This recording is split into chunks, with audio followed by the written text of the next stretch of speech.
Hello, welcome back. Box1 here, and this LEGO set is 75449. It is the Siege of Mandalore Battle Pack. It comes with 4 figures, as you would expect from a battle pack, 2 Mandalorians, and then 2 clones.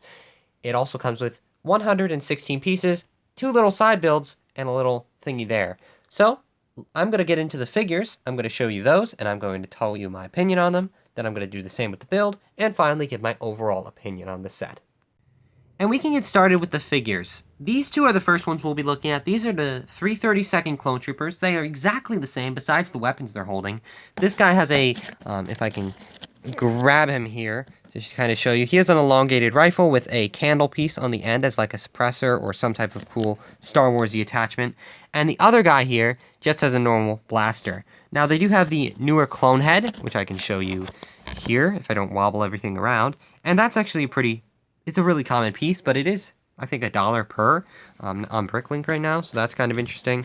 But yeah, pretty simple figures. We've seen them before in the actual 332nd Battle Pack, and although I don't think they're as good as the original, I don't think they're that bad. I actually think they're pretty nice. The next minifigure in this set is the male Mandalorian Super Commando. I don't know if turning the brightness up can kind of show his armor better, but he does have some very nice red or dark red armor there, going after the Maul color scheme, of course. He is in gunmetal gray, or that pearl dark, whatever, and it's pretty cool. He has this energy shield on that you see in the show. A shame it's not printed, but honestly, this really just works great for it either way. He has a nice jetpack as well, and he does actually have a printed face underneath the helmet. It is a very simple face print on a darker toned head. It's not brown. It's actually, I don't think it's brown. I think it's like a different, newer skin color type or variant. But anyway, the helmet. That's what people are complaining about, and I do have some things about it that I don't like. It's good. I actually quite like it, other than the visor. Now, they made the visor, for some reason on this figure, a silverish color, which is an interesting choice, and it's not too prominent on this figure specifically. It's not as noticeable as you'll see on the next one, but it doesn't look good as good as black would. I think the black, I mean, it's what it is in the actual show, if you look at it, but it doesn't look as good as it would in black. And I don't think it's horrible, but it looks a bit even goofier on the next figure, which we'll show now. And the next figure is the female Super Commando, and yeah, you can see a lot more noticeable on the female Super Commando as that bigger visor shows through. But she does have some cool armor. I like the chest armor, and I like the leg armor. It looks pretty cool.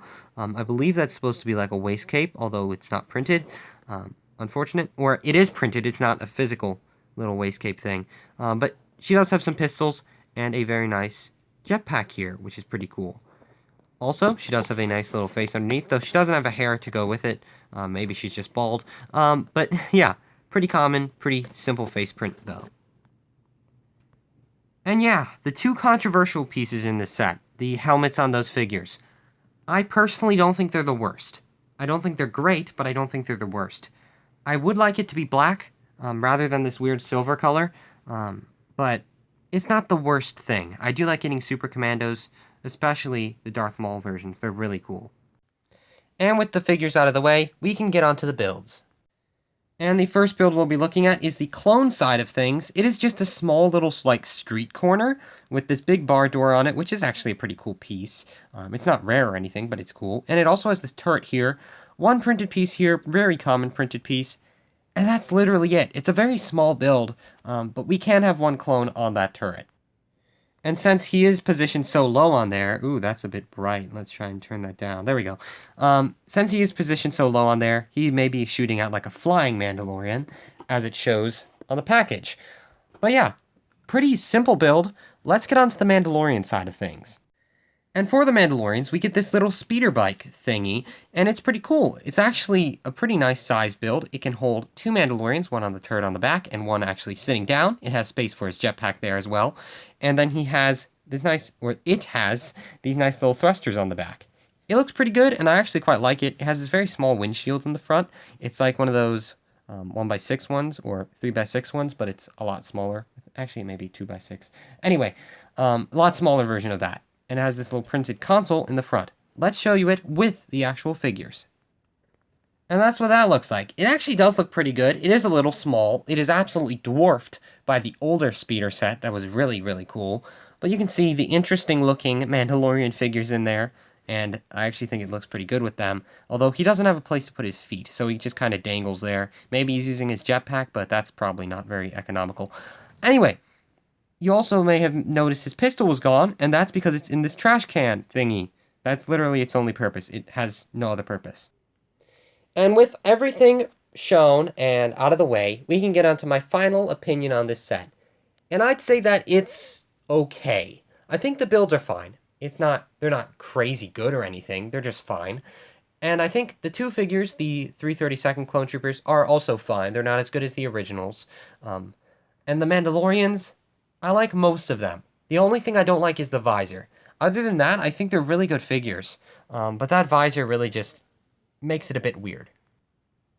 And because of that, I don't think it's the perfect battle pack. But yes, it's not a terrible set, but I don't think it's the best. I am happy to get these type of Mandalorians, though. Anyway, I do hope you enjoyed. I know it was a bit of a shorter video, but I still hope you enjoyed.